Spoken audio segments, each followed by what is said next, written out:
안녕하십니까. 관계보기 유주입니다. 이번 시간은 62페이지의 건축물의 철거, 멸실 신고에 관한 사항부터 함께 보도록 하겠습니다. 이 테마는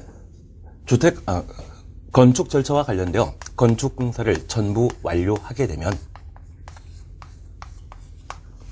공사를 완공한 건축주는 허가권자에게 사용 승인 받음으로써 해당 건축물을 사용할 수 있습니다. 이러한 사용 승인과 관련되어서는 사용 승인에 대한 기본 절차에 관한 사항을 지난 시간에 함께 보셨고요. 건축주가 건축공사를 완료하면 허가권자에게 건축허가 신청하고 신청받은 허가권자는 7일 이내 현장 공사를 실시하여 합격하면 사용 승인서를 발급하도록 되어 있습니다. 그리고 이러한 사용 승인 이후에는 유지, 관리에 관한 문제가 발생하게 됩니다.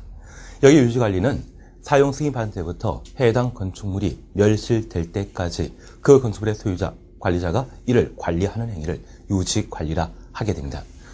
이러한 유지관리에 있어서는 올해도 시험에 분명 출제될 수 있는 것, 지난해 출제된 것이죠. 정기점검과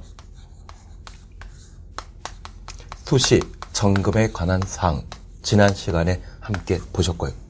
그리고 두 번째 우리가 함께 보실 것이 각종 신고에 관한 내용을 함께 봐나갑니다. 지금 62페이지에 봤듯이 건축물을 철거하고자 하는 소유자는 철거 신고하고 해당 건물을 철거할 수 있는데 이러한 철거 신고는 미리 계획할 수 있기 때문에 시군구청장에게 사전 신고하고 철거하게 됩니다. 반면에 멸실이라고 하는 것은 지진 등이 발생하여 건물이 훼손되게 되면 훼손됐다는 사실을 신고하는 것을 말하는데 이러한 천재지변 등에 대해서는 예측할 수 없겠죠. 그래서 얘는 사후 신고하는 것이 특징입니다. 그래서 사전 신고와 사후 신고에 관한 각각의 절차에 관한 사항들을 함께 보는데 62페이지에 동그라미 1번 보시니 건축물의 소유자나 관리자는 건축물을 철거하려면 철거하기 전에 특별자치도지사, 특별자치시장, 시군구청장에게 신고하여야 한다. 2번 허가받거나 신고한 건축물을 철거하려는 자는 철거 예정일 7일 전까지 건축물의 철거 및 멸실 신고서를 시군구청장에게 제출하도록 되어 있는데 이러한 철거 신고는 철거 예정일부터 7일 전에 사전에 신고하는 것이 특징입니다. 그리고 2번 멸실신고 찾았습니다. 건축물의 소유자 관리자는 건축물이 재해로 멸실된 경우 멸실 후 30일 이내 신고하여야 한다. 그래서 멸실신고는 멸실 후 30일 이내 사후 신고하는 것이 특징입니다. 그래서 여기 철거신고와 멸실신고에 있어서는 사전신고 대상인지 사후신고 대상인지 이를 구분하는 게 필요합니다. 그리고 두 번째, 건축지도원에 관한 내용을 우리가 함께 볼 수 있습니다. 여기 건축지도원은 우리 주변에 있는 다양한 주택, 상가, 공장 등이 건축법령에 적합하게 유지 관리되고 있는지 또는 건축 중인지를 확인하는 자를 말하고 만약 위법 행위가 발견되게 된다고 하면 시군구청장에게 그 사실을 보고하고 시군구청장은 그에 대한 시정명령이라는 것을 내리게 됩니다. 그래서 이 건축지도원은 위법사항을 발견하고 시군구청장에게 보고하는 자, 이를 건축지도원이라 표현하게 됩니다. 여기 건축지도원은 시군구청장이 관내 위법 건축물을 파악하기 위해 건축지도원을 현재 지정하게 되고요.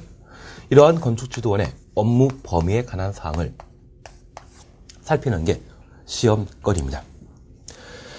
양가를 한번 보시게 되면 건축지도원의 업무 찾으셨죠? 그리고 박스에 1번 보시니 건축신고하고 건축 중인 건축물의 시공지도와 위법 시공 여부에 대한 확인, 지도, 단속. 2번 건축물의 대지, 높이, 형태, 구조안전, 화재안전, 건축설비 등이 법령에 적합하게 유지 관리되고 있는지에 대한 확인, 지도, 단속. 3번 허가받지 않거나 신고하지 아니하고 건축하거나 용도 변경한 건축물의 단속. 그래서 이 건축지도원의 업무는 현재 공사 중인 건축물과 사용 중인 건축물에 대한 위법 여부를 파악하고 단속하는 역할을 가지게 됩니다. 그런데 공사 중인 건축물에 있어서는 건축 허가받고 공사 중인 건축물과 건축 신고하고 공사 중인 건축물, 심지어 무허가 상태에서 공사 중인 건축물로 각각 파악하게 되는데, 그 중에 건축 신고하고 공사 중인 건축물과 무허가 상태의 공사 중인 건축물은 건축지도원이 단속하게 되는데, 허가받고 공사 중인 건축물은 단속 대상이 아닙니다. 여기 건축 허가받고 공사 중인 건축물은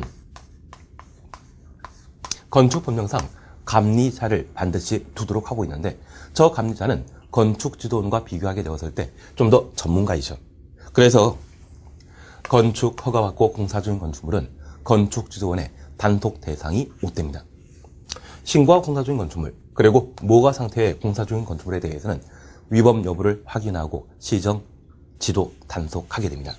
그리고 사용 중인 건축물에 있어서는 적법하게 사용 중인지,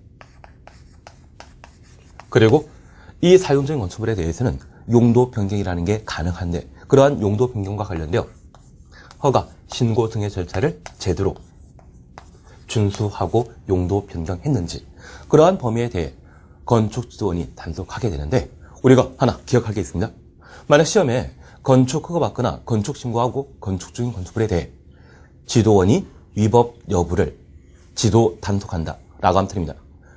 허가받고 공사 중인 건축물은 누가 있다? 감리자 있기 때문에 단속 대상이 아닙니다.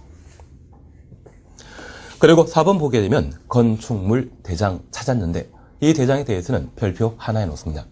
여기 사용승인과 관련된 유지관리 테마에 있어서는 정기점검과 수리점검이 가장 중요한 시험거리고요. 그리고 다음으로 꼽으라고 하면 건축물 대장이 최근 몇 년 사이에 시험에 안 나왔기 때문에 출제 가능성이 어느 정도 존재합니다. 나머지 철거신고와 멸신고, 그리고 지도원에 관한 사항은 기본적인 사항들만 우리가 함께 보면 충분히 시험에 대처할 수 있습니다. 그래서 4번 건축물 대장 보니 특별자치도지사, 최근 법을 개정하여 세종시 새로 추가돼야 되죠. 그래서 세종시장에 대해서는 특별자치시장이라 표현합니다. 특별자치도지사와 시장 또는 시군구청장은 건축물의 소유, 이용 상태를 확인하거나 건축정책의 기초자료로 활용하기 위하여 다음에 해당하게 되면 건축물 대장의 건축물과 그 대지 현황을 적어 보관하여야 한다. 그래서 건축물 대장에 관한 내용을 함께 보는 겁니다.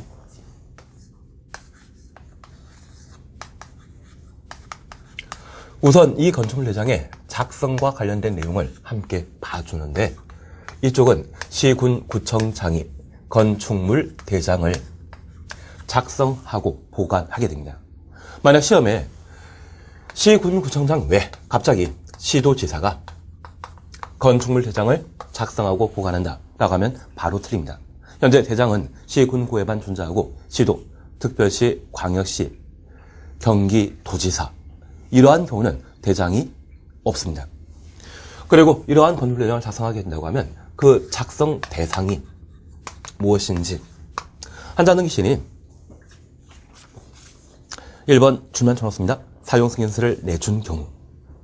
그래서 허가건조가 건축공사를 완료하고 사용 승인서를 발급하게 되면 시군구청장은 해당 건축물에 대한 건축물 대장을 작성하게 됩니다. 그러면 우리가 하나 챙길 게 있습니다. 건축공사 완료되게 되면